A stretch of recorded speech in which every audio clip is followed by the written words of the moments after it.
I hope you can see the heading. So today we are going to learn clavipectoral fascia.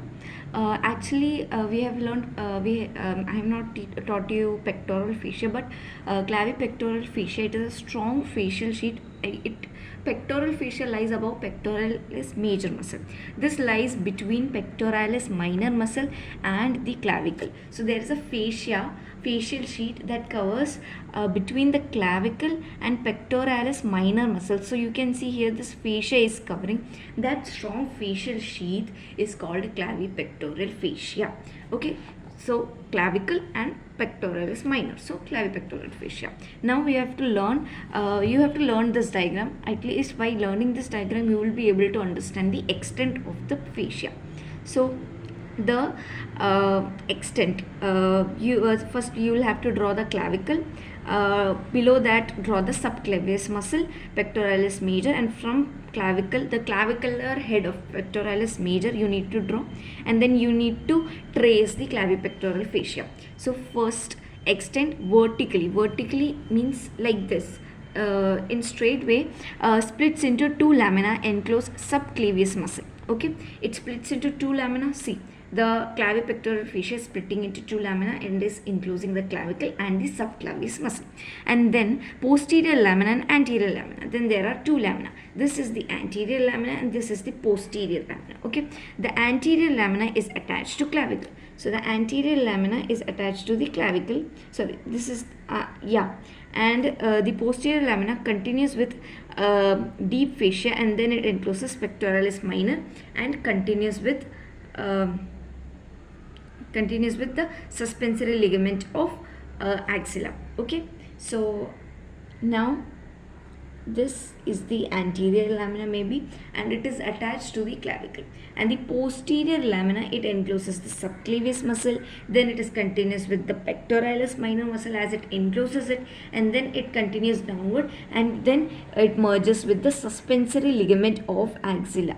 Okay, it is continuous with the deep fascia. Okay, and then medially means over this side, it is attached to the first rib. So medially, if you can feel your clavicle medial side is you have the first rib, and it is medially attached to the first rib and costoclavicular ligament, and laterally it is attached to the coracoid process, which is scapula, and blends with the coracoclavicular ligament.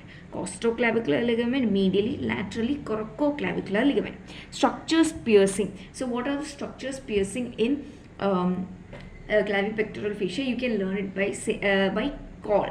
It is the short form caul. C for cephalic vein, A for acromiothoracic artery, or you can call thoracoacromial artery, and L for lymphatics, L for lateral pectoral nerve.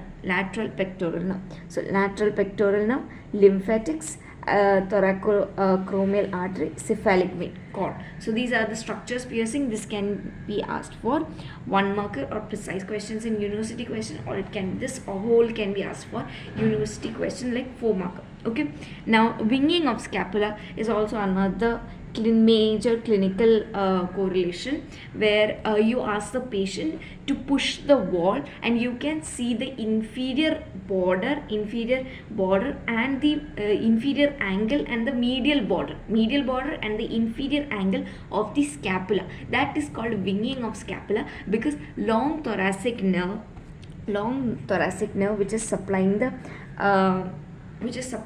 is